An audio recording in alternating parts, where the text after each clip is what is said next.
"He who makes a beast out of himself gets rid of the pain of being a man" is a really cool quote. As soon as you heard it, you instantly had an impression of what it's talking about. People choosing to be callous on purpose in order to make their own lives easier.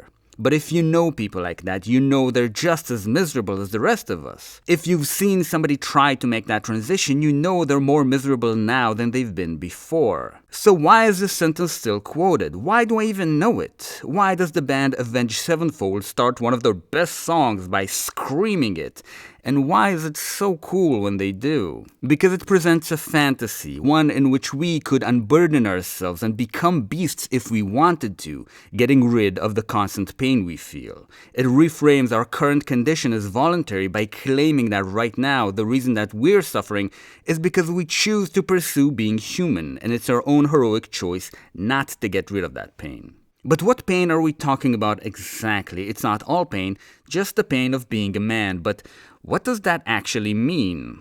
Let us consult another text and perform an analysis together. Let's quickly go over some characters from Worm and describe their suffering. As we do, try to see if you can tell what they all have in common. Burnscar does everything she can to avoid thinking about all the people that she hurt. Mannequin lost it when he found out that his wife and kids died because of his hubris. Colin feels horrible because he broke the truce in order to kill Leviathan and still failed, and maybe because he ruined Taylor's social life. Dennis is haunted by the fact that he can't be where he's needed, whether by his father's side or on the streets. Missy is exhausting herself with the effort to be more useful to her friends. Kidwin flagellates himself for making strategic mistakes. Weld hates not being a good enough leader for his team. Do you see the pattern yet? Let's take it a little closer to home. Danny feels horrible for neglecting his daughter, failing to protect her from the bullying, and eventually scaring her away. Taylor may have started the story suffering from abuse, but at this point what keeps her up at night is her involvement in the kidnapping of Dina. Brian hates that he was too late to protect his sister. Bitch hates herself for trying to kill Taylor regardless of her failure. Alec is pretty much an ordinary boy, except that his emotions aren't as visible to him. But the emotions are still there. How do you expect an ordinary boy to feel about killing another human being, even under coercion? Lisa still carries the weight of her... Brother, I can't wait to get to that part. For now, we don't know, but trust me that she's going to fit the pattern. Do you see what pattern I'm talking about? Yes, you in the back. Okay, we get it. It's guilt. We all saw the thumbnail. Fair enough, but why is it guilt? I mean, they have to suffer from something. Suffering builds a character, right? Sure, but why this specific kind? Why not have them all suffer despair or abuse or grief? Guilt is an interesting species of suffering. Grief, for example, gives you a justification to feel sorry for yourself. Abuse and humiliation give you someone to blame. But guilt? When you're haunted by guilt, it's all you, baby. It's not that the suffering itself is worse, it's that you can't complain to anyone or ask for support because you know that you deserve to suffer. No other type of suffering is as lonely as guilt. But the real reason so many characters in Worm suffer from guilt, I think, is that guilt makes you a good person in two ways. One is indicative. The fact that you feel guilt indicates that you're a good person. The second is causal. This mechanism that makes you suffer when you hurt other people causes you to hurt other people less. In her poem, In Praise of Feeling Bad About Yourself, Wisława Szymborska claims that among the signs of bestiality, a clear conscience is number one, meaning that feeling guilt is what makes us human. And now we might have a better grasp on what it means to make beasts out of ourselves, right? To let go of our guilt, to stop feeling bad for hurting others. And this is exactly the heart of the temptation that the Nine offer, an existence without guilt. The heart of the transformation they offer is turning their victims into people who can still suffer defeat, humiliation, physical pain, and disappointment, but at least they won't have to feel guilty all the time. I must remind you again that this is bullshit. It simply doesn't work, but it's a very effective lie, and the more guilty you are, the more you want to believe it. So it's no surprise that the only candidate that gets broken by the Nine is the one that's burdened by the most guilt. I hope you can hear in my voice how excited I am because I've been really Really looking forward to this one. You see, every single video that I've made so far has had at its core something that I didn't know if I could make stick, some idea that I didn't know if I could convince you of. I don't want to make a video that doesn't feel like a challenge, and writing this one was a bigger challenge than most. So, it is with great excitement and pleasure that I invite you to join me as I try to make you feel bad for Amy. Amy has not been having a good time since Leviathan's attack. Her adoptive father, Mark, has been in a near-vegetative state from the brain injury he suffered during the fight, and Amy has been refusing to use her powers to treat him. Carol and Vicky are furious with her for condemning their husband and father to imprisonment in his own body, unable to understand why she won't help. As we've seen in Vicky's interlude, Vicky wants to understand why Amy refuses to use her power on brains, but doesn't quite get it, even when Amy explains that.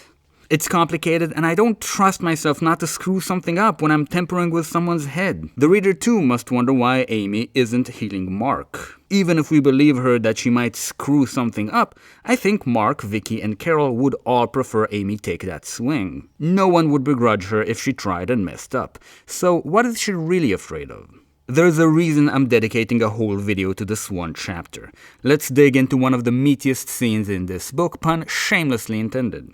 As Bitch makes her dogs use the people of her territory as squeaky toys, Vicky and Carol leave to handle her and the Siberian, leaving Amy alone with her adoptive father. They say goodbye to him, but not to her. They don't even look her in the eyes. Remember the power of friendship. Amy's loneliness isn't just heartbreaking, it leaves her vulnerable. Fortunately, she doesn't stay alone for long. Bonesaw arrives with her assorted abominations, the most important of which is Hackjob, a patching together of Hatchetface whose power nullifies other powers, and Oni Lee, the teleporter that we saw Jack abduct in Theo's interlude. Making the two into one flesh allows them to use both powers simultaneously, which is an amazing discovery about what can be done with the powers, presented to the reader on the fly without taking away from the momentum of the scene. In fact, it builds it up. If Bonesaw has managed to do that to two parahumans with nothing but remotely controlled scalpels, what could Amy do? From the very opening of this scene, the potential horror of Amy joining the Nine is made visible. Likewise, Bonesaw presents the horror of transformation from the very second she starts speaking.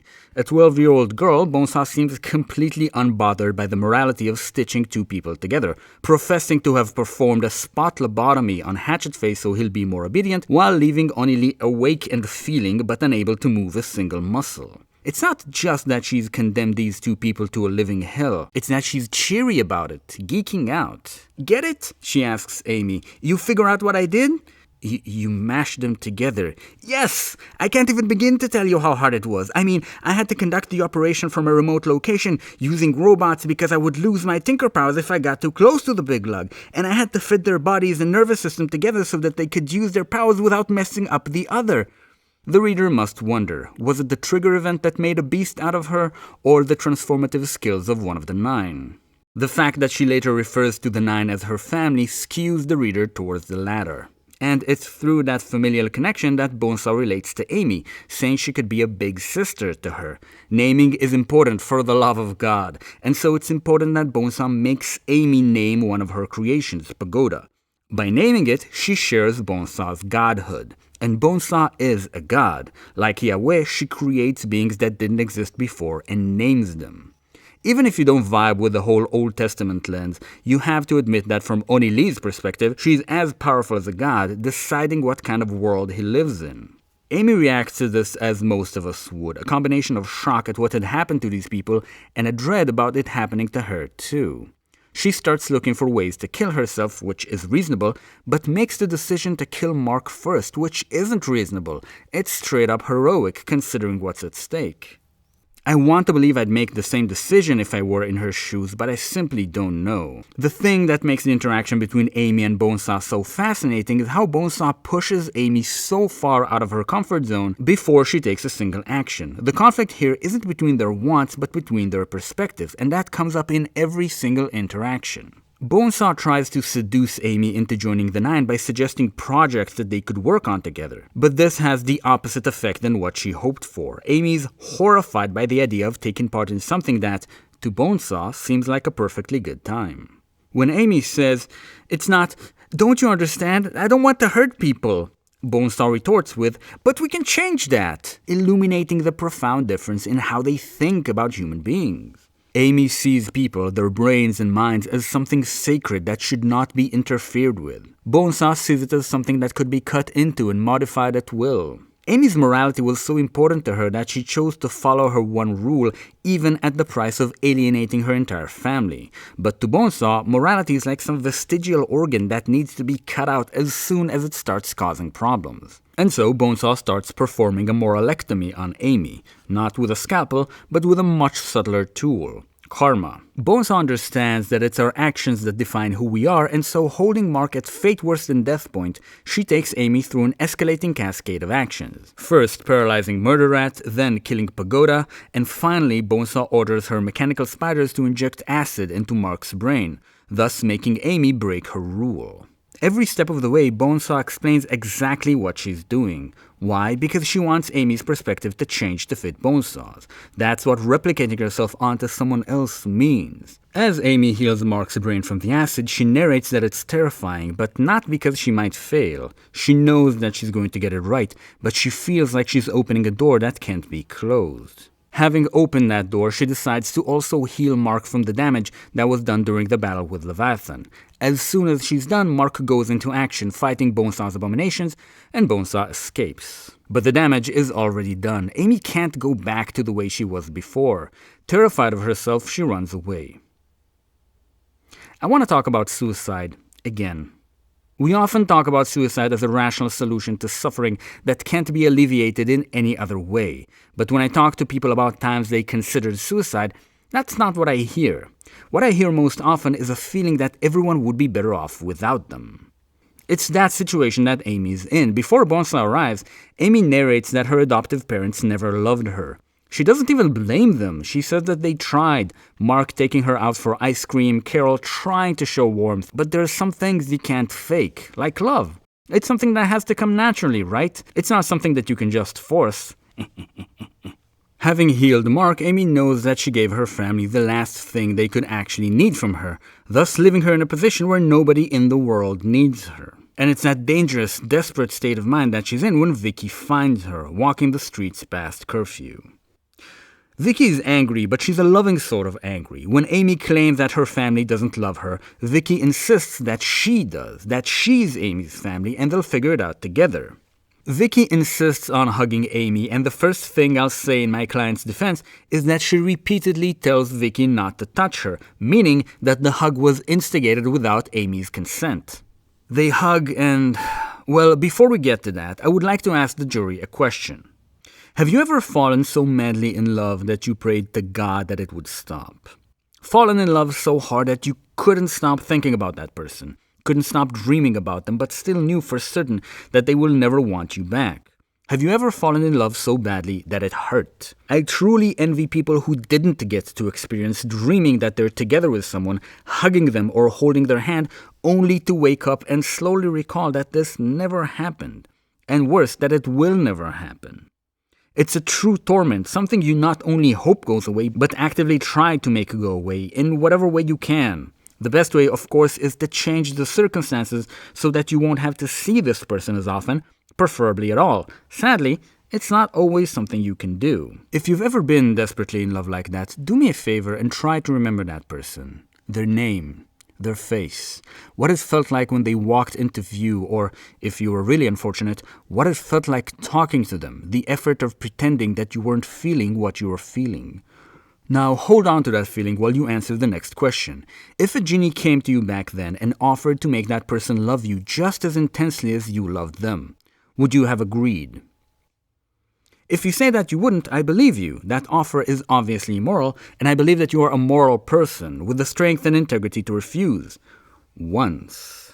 But what if the genie came to you with this offer every single day, several times a day? What if you didn't just have to see that person every day and speak to them, but had to hug them, had them rely on your friendship and camaraderie, and had them tell you how much they love you as a sibling? How many times could you refuse the genie before you cracked? How many years? Let me tell you a story. On the bus back from my last high school field trip, I was sitting next to my best friend, the same one from Video Zero that insisted on saying the explicit name of God in Bible class.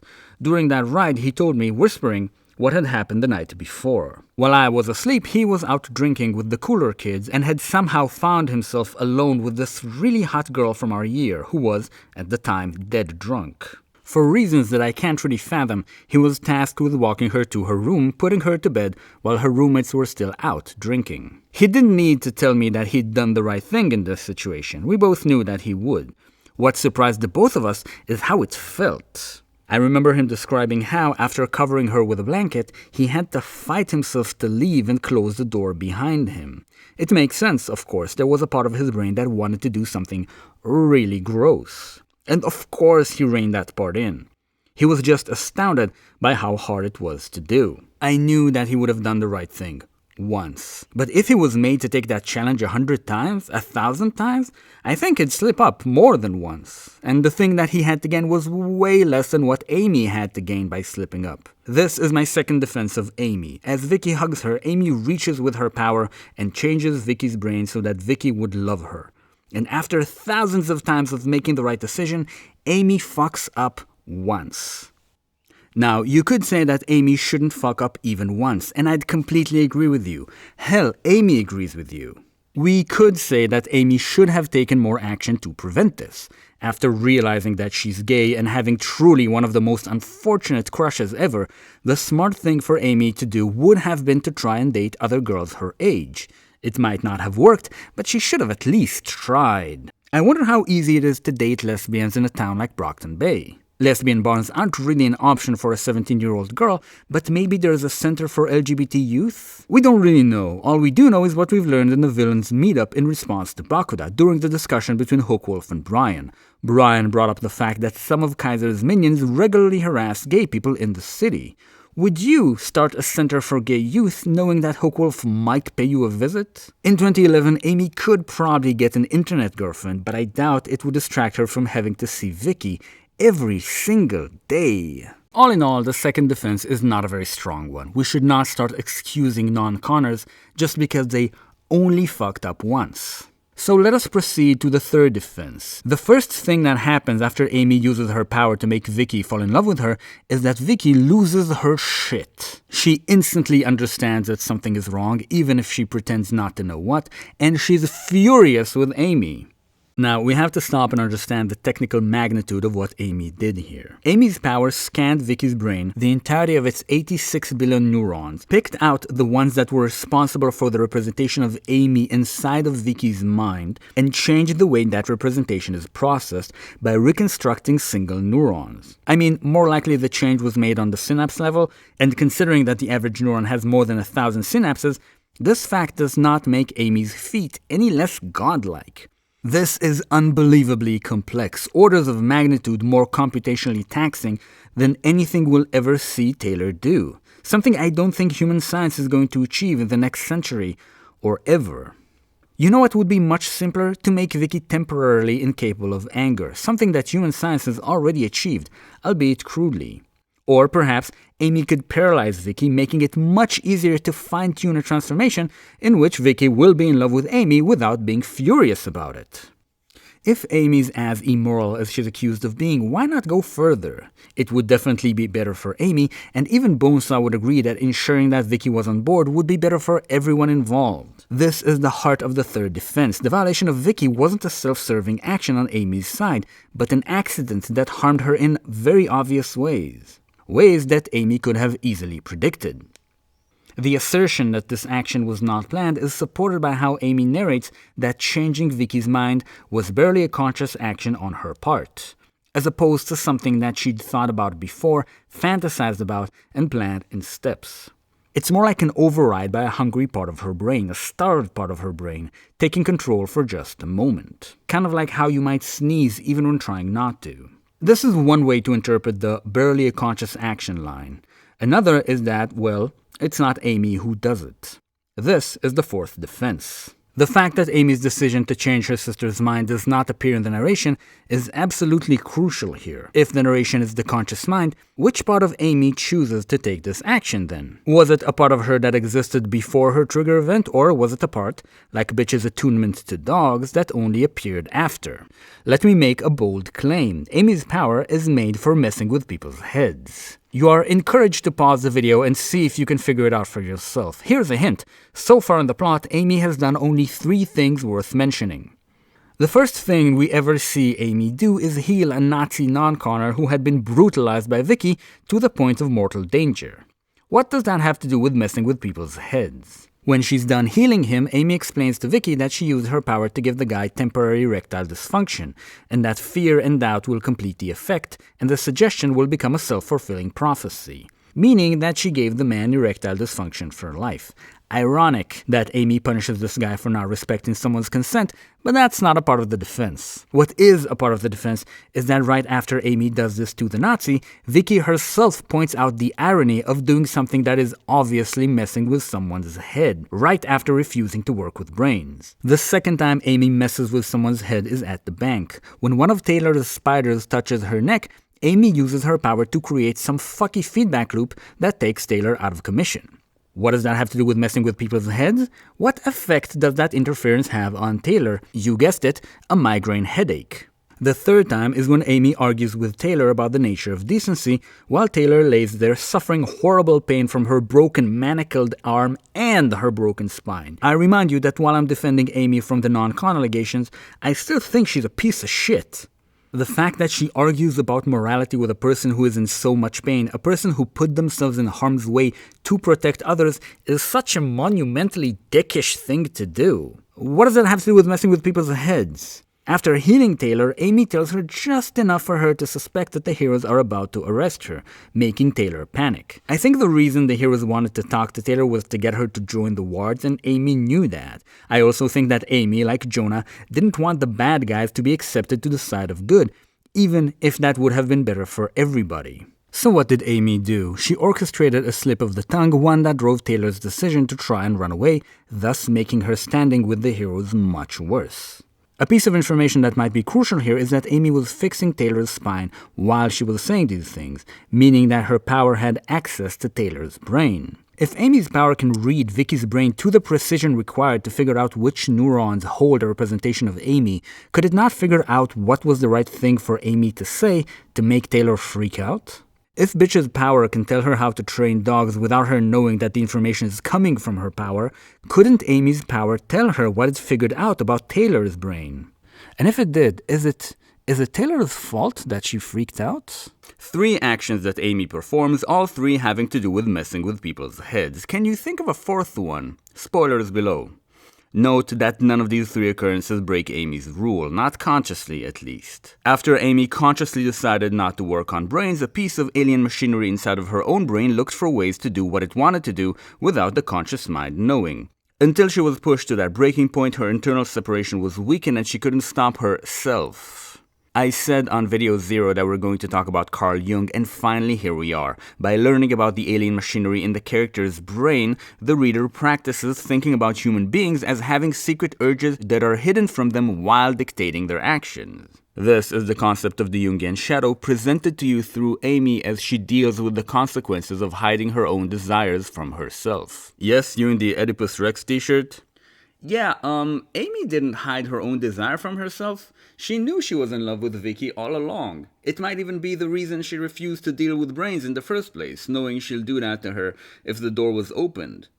Oh yeah, I wasn't talking about that. When I said that Amy was hiding her own desire from herself, I was talking about her desire to play with people's heads. Because she doesn't acknowledge it, because she doesn't allow herself to act on it, this desire leaks out of her in actions that she doesn't consciously perceive. Quoting Blake, "She who desires but acts not brings pestilence."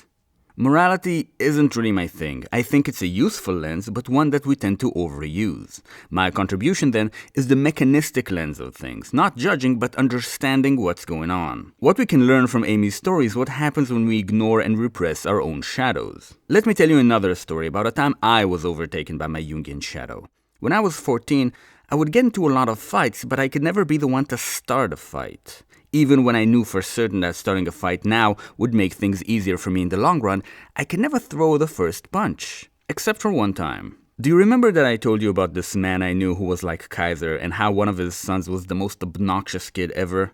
So at 14, this kid would often taunt me about stuff. Fortunately, this motherfucker was so obviously lacking confidence that it was pretty easy to ignore until he found something that I couldn't ignore. You see, I'd fallen in love and, as luck would have it, this girl liked me enough to go on a date with me. I think we may have dated once or twice when this kid came up to me in recess and taunted me about her. He started by talking about how pretty she was, and when I didn't react, proceeded to speculate that she's probably even prettier without her clothes on. At this point, I recommended that he shut the fuck up. He ignored my advice and proceeded to tell me that he intends to hit on her and find out for himself. And then something interesting happened. The world turned blurry, like when your eyes jitter, the effect lasting a second, and when it was over, I found myself with my fist lodged all the way up this guy's solar plexus, digging upwards into his lungs. We were both equally surprised. I remember the look on his face as he stumbled back and lay down on a desk, unable to breathe. Later, he called his friends and they kicked my ass together, and I skipped the rest of the day to go home and cry. But I'll tell you this much, this motherfucker never talked shit to me again. All in all, I'm fond of this memory. Some old, visceral, sexually oriented part of my being managed to take control for an instant and do something that I wouldn't consciously do. It's that internal conflict that made the action so erratic and unpredictable. If I'd had time to think about it, I'd have enough time to convince myself not to do it.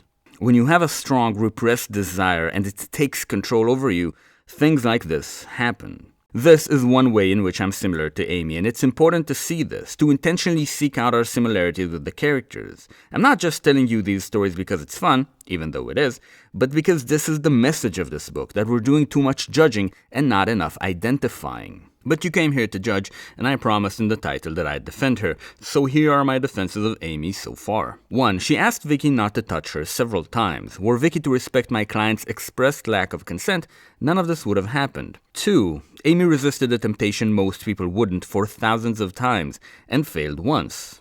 3. Her actions were unplanned and hurt her immediately, putting her intentionality in doubt. 4. There's alien machinery in her brain that's been consistently making her do this kind of shit, without her or anyone's awareness. You could say she's suffering from parahuman syndrome. So, what do you say? Is Amy guilty of the charges she's accused of? Me personally, I don't think that's the right question. I think a more interesting question is, what does it mean to be guilty? This, I think, is the question this chapter raises, and I'd like to talk about how the interaction between Amy and Bonesaw is the perfect background to make these kinds of questions pop up. Both Amy and Bonesaw are variations on pre-existing characters. Minor spoilers for Oranges as long as this background is on. Amy is extremely similar to the protagonist of Oranges, Janet. Janet finds out that she's adopted by finding a letter addressed to her adoptive mother. Amy finds out she's Marquise's daughter by finding a letter addressed to her adoptive mother. Both receive no love from their mother and are still committed to appeasing her. Both are gay and fail to hide their gayness from their family. Both eventually have their mother find their sexuality abhorrent, though, of course, with Amy it's more understandable. Both decide their own moral framework and stick to it. Unlike Amy, Janet never falters, never breaks her own rule, but, well, Janet never met Bonesaw either. It's like the author took this character whose whole point was to not break and engineered a situation where she'd do exactly that. Most readers finish Oranges thinking that Janet is admirable, while most readers finish this very interlude thinking that Amy is trash. But would Janet do any better than Amy under the same conditions? What if she had a passenger in her brain?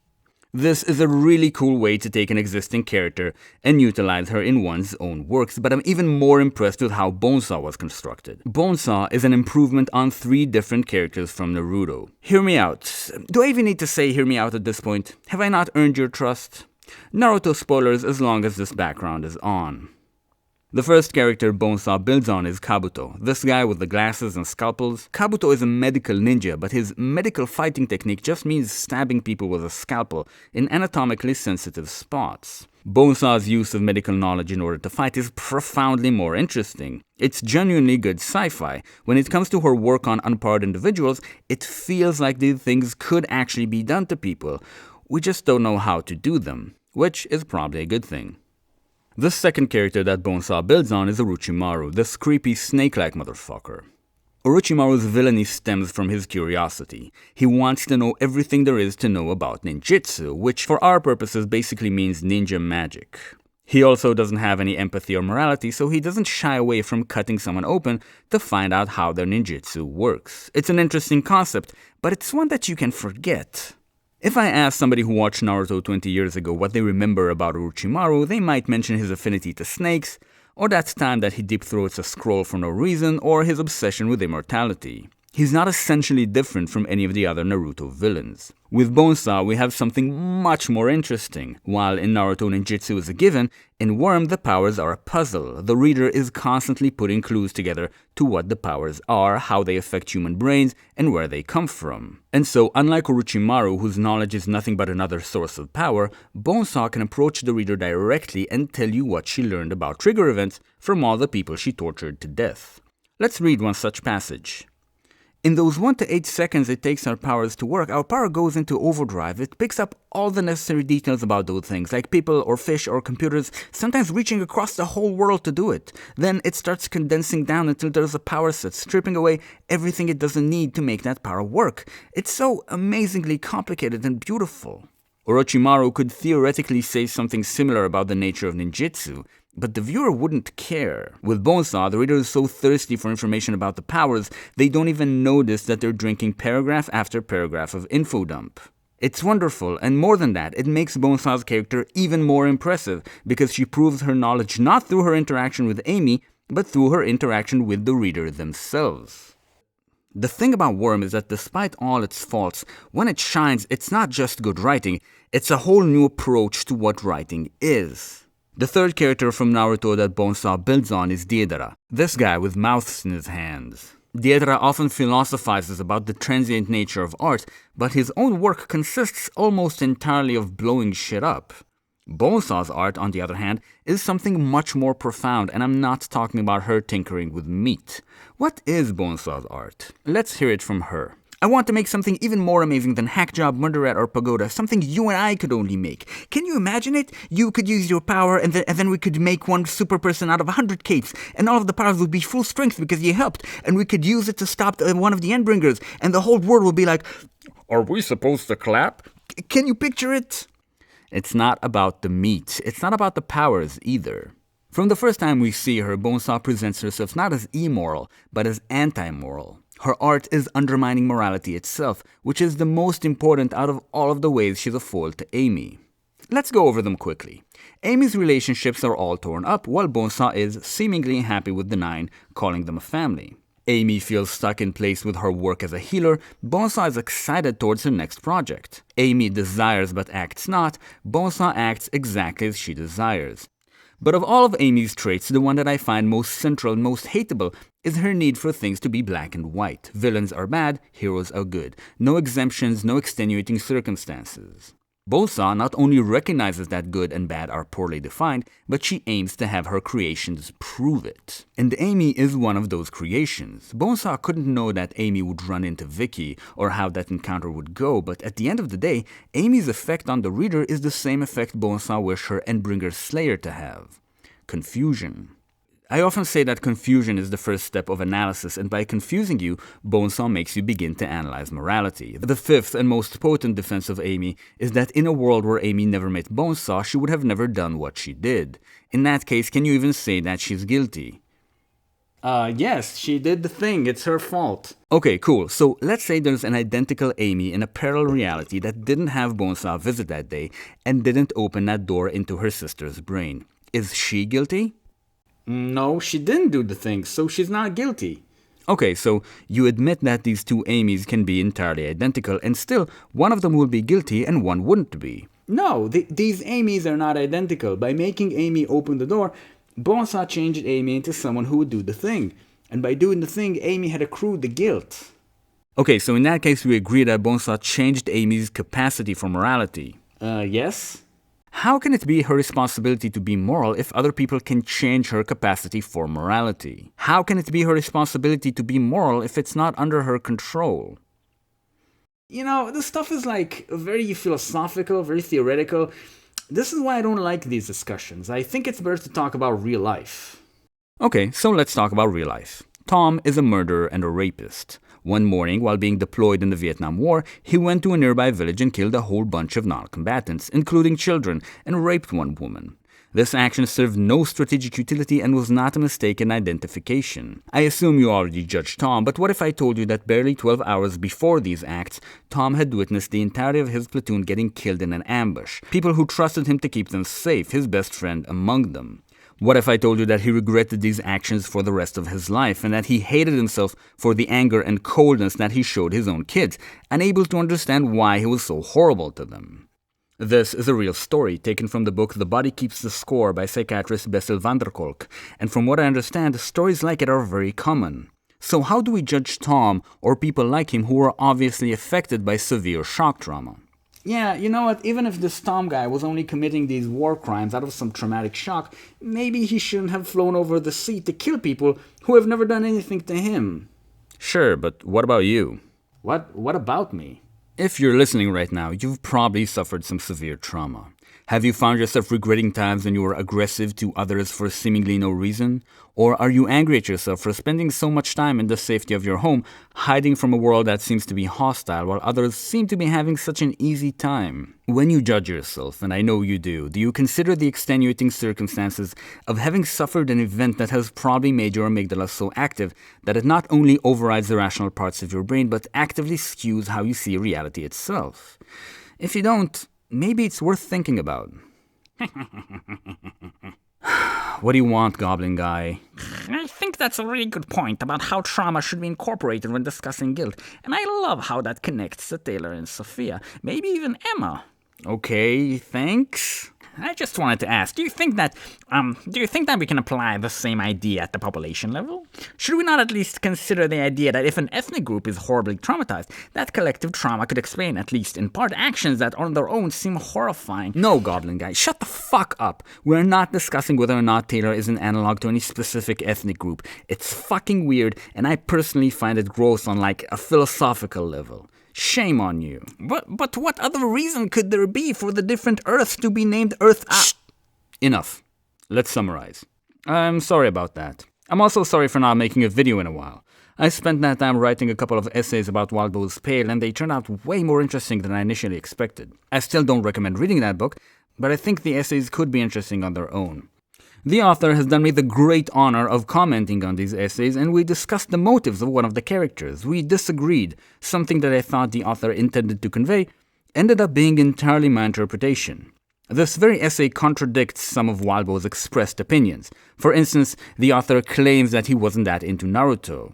That's okay. I'm pretty sure that he'd disagree with me that hack job is a metaphor for how Bonesaw herself was pieced together.